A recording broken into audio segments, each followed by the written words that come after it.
Hey everybody, welcome to 10 mind-blowing facts about Turkey. If you're planning a trip to Turkey, and you should, it's awesome. Then strap yourselves in because you gotta hear this. Everybody knows Turkey is amazing, right? Did you know Turkey has a city that spans 2 continents? Istanbul, it's like, hey, you want Europe? We got Europe. You want Asia? We got that too. Talk about options, am I right? Also, Turkey is home to the world's oldest known human settlement. No, not kidding. It's called Göbekli Tepe, and it dates back to like the Stone Age. Mind blown. Alright, fact number 1, this one's about Turkish tea. Now you might think the British are the kings and queens of tea, right? Wrong! Turns out Turkey is the largest consumer of tea per capita in the world. That's right folks, they drink more tea than the British. Can you even imagine? These guys are serious about their tea. They drink it all day long, every day. Breakfast, lunch, dinner, you name it, they're having tea with it. It's like their version of water, but way more delicious. And don't even get me started on those cute little tulip-shaped glasses they drink it from. Adorable. Now, when I say they drink it all the time, I mean all the time. You walk down the street, someone offers you tea, you go to a shop, they offer you tea, you go to a mechanic to get your car fixed. Boom! Tea time. It's incredible. They're just the nicest, most hospitable people ever. And you know what? You gotta try this tea. It's not your grandma's Earl Grey, you know? It's strong, it's black, and it's slightly sweet. It's basically liquid gold in a tiny glass. Trust me on this one, folks. When in Turkey, drink the tea. Alright, next up we've got the Hagia Sophia. This place is legendary. And by legendary, I mean it's got more history than a history book. We're talking about a building that has been a church, a mosque, and now a museum. Talk about an identity crisis. First it was a church built by the Byzantine Emperor Justinian. Then, bam! The Ottomans conquered Constantinople and turned it into a mosque. And now, it's a museum where everyone can come and marvel at its incredible architecture and, you know, try to figure out what it's gonna be next. Maybe a giant disco ball. I'm just kidding, folks. But seriously, this place is stunning. We're talking soaring domes, beautiful mosaics, and enough gold to make King Midas jealous. You walk in there and it's like stepping back in time. You can practically hear the echoes of emperors and sultans whispering secrets in the halls. It's no wonder this place is a UNESCO World Heritage Site. It's like a symbol of Istanbul's rich and complex history. Plus, it looks really good in photos. So, if you're ever in Istanbul, and you should be, make sure you add the Hagia Sophia to your must-see list. You won't regret it. Alright folks, buckle up because we're diving into the wonderful world of Turkish delight. You know, that chewy, sugary treat that's been around for centuries? Yeah, that one. Turns out it's not just a candy in Turkey, it's like a national treasure. They take their Turkish delight seriously over there.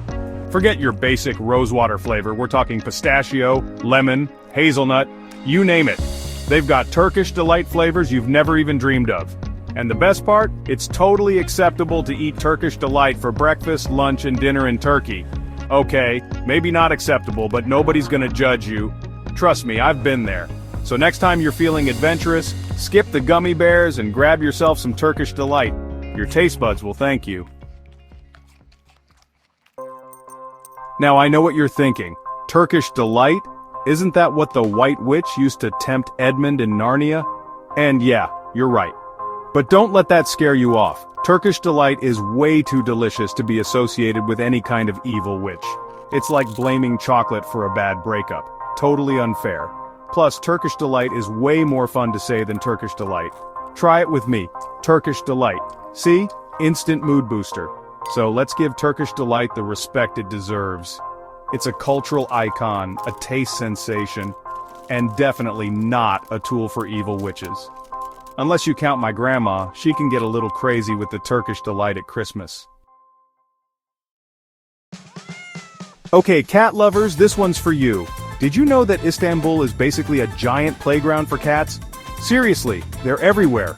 Walking down the street, lounging in cafes, even hitching rides on the ferry. And these aren't your average alley cats, oh no. These Istanbul cats are living the good life. They're well-fed, well-groomed, and they know how to work a camera. Seriously, these cats are like the Kardashians of the feline world. They've got their own Instagram accounts, their own fan clubs, and they probably have better hair than all of us. But, hey, who can blame them? Istanbul is their catwalk, and they're rocking it. Now you might be thinking, cats everywhere? That sounds like my worst nightmare. But trust me, it's actually pretty awesome. The people of Istanbul adore their feline friends. They see them as a symbol of good luck and prosperity. Plus, they help keep the rodent population in check, which is always a good thing. Nobody wants to see a rat while they're enjoying a Turkish delight, am I right? And the cats seem pretty content with the arrangement too. They get to roam free, soak up the sun, and cuddle with tourists. It's a win-win situation. So, next time you're in Istanbul, don't be afraid to show some love to the local felines. They might just let you snap a selfie with them. Just be prepared for some serious catitude. Alright, get ready for your mind to be blown, because I'm about to drop some serious flower knowledge on you.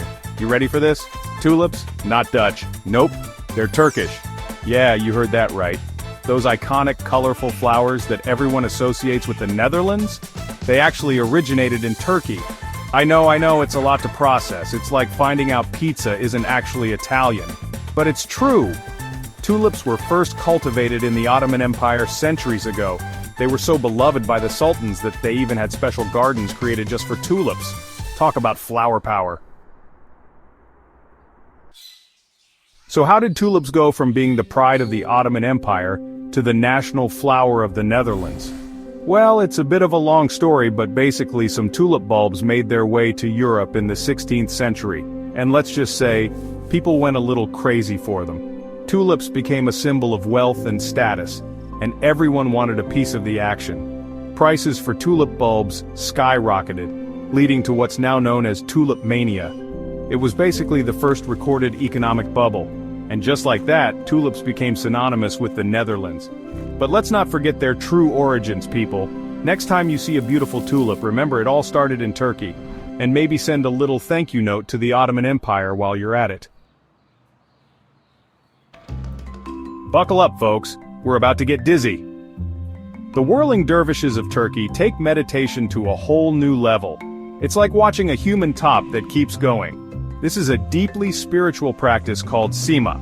Next time you're stressed, picture those whirling dervishes. Now you might be thinking it's just spinning, what's the big deal? But hold your horses, my friend, there's more to it than meets the eye. Each spin, each gesture, each tilt of the head, it all has meaning, like a secret language they're speaking with their bodies. It's pretty mind-blowing when you think about it. And the outfits? Don't even get me started on the outfits. Flowing white robes, tall hats that look like they're defying gravity. They're like the rock stars of the spiritual world. They say watching the whirling dervishes can be a truly mesmerizing experience. Makes sense, right? I mean, you'd be mesmerized too if you were staring at something spinning for that long. Okay, shopaholics, this one's for you. Get ready for retail therapy at Istanbul's Grand Bazaar. Over 4,000 shops on 61 streets, spices, carpets, ceramics, and Aladdin-style lamps. It's a sensory overload in the best way. Be prepared to haggle and bargain. Hungry from shopping? The Grand Bazaar has you covered. Turkish delight, baklava, kebabs, fresh squeezed pomegranate juice. Mouth-watering, right? Grab a simit and keep shopping. The Grand Bazaar is an experience, a glimpse into Istanbul's heart and soul. History comes alive here. Feel centuries of trade and culture. Get lost in the Grand Bazaar. Find a treasure or a cool lamp.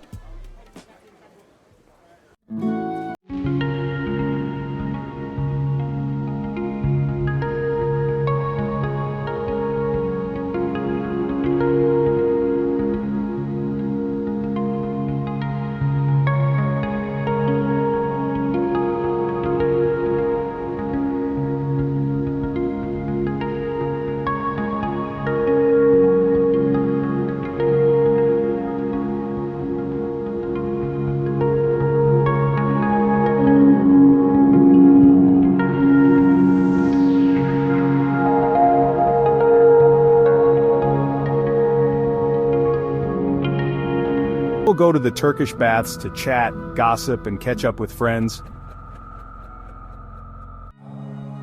Now, the Turkish bath, or hammam as they call it, it's more than just a place to get clean. It's a cultural institution. It's been around for centuries, dating all the way back to the Ottoman Empire. They say the Turkish bath is good for the body and soul. And honestly, after the year we've all had, I think we could all use a little bit of that. Plus, it's a great way to escape the hustle and bustle of everyday life. You step into the hammam, and it's like entering another world. A world of steam and serenity and really, really clean pores. So, if you're ever feeling stressed, tired, or just a little bit grimy, do yourself a favor and head to the Turkish baths. Trust me, your skin will thank you. Alright folks, buckle up because we're heading to Cappadocia, a place where Mother Nature decided to throw a rock concert, and these rocks, they're totally rocking out. I'm talking about the fairy chimneys, these towering rock formations that look like they're about to break into a Bohemian Rhapsody cover. Seriously, they're tall, they're pointy, and they come in all sorts of funky shapes. Imagine a sculptor who just ate a whole bag of gummy bears and then went to town on some sandstone. That's Cappadocia, and get this, people actually used to live in these things. Can you imagine? Honey, I'm home! Oh, and pass the rock hammer, would you?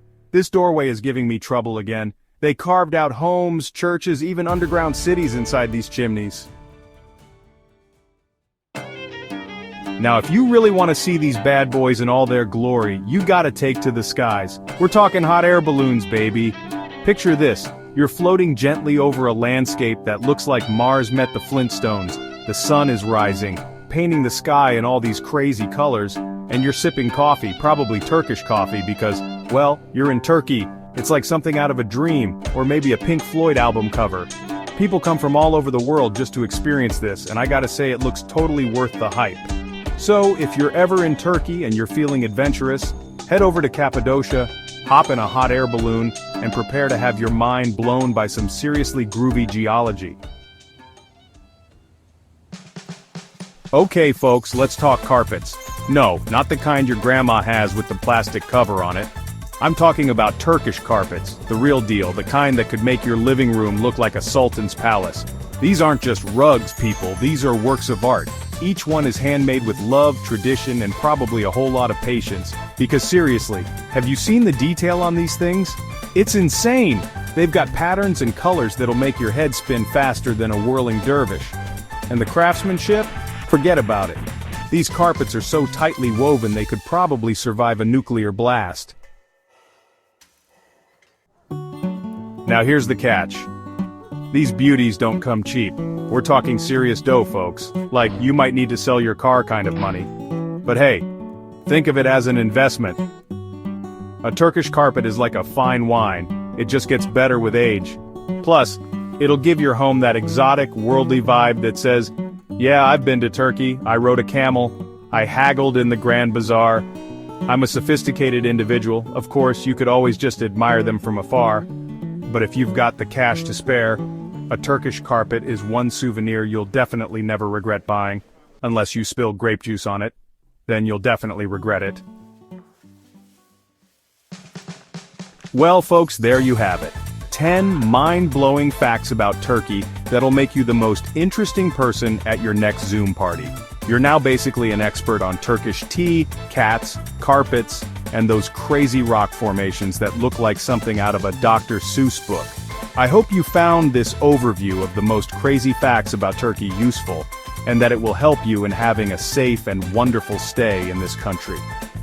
If you are planning to visit also some other countries, check out my other videos to learn basic facts without which you would not survive the trip.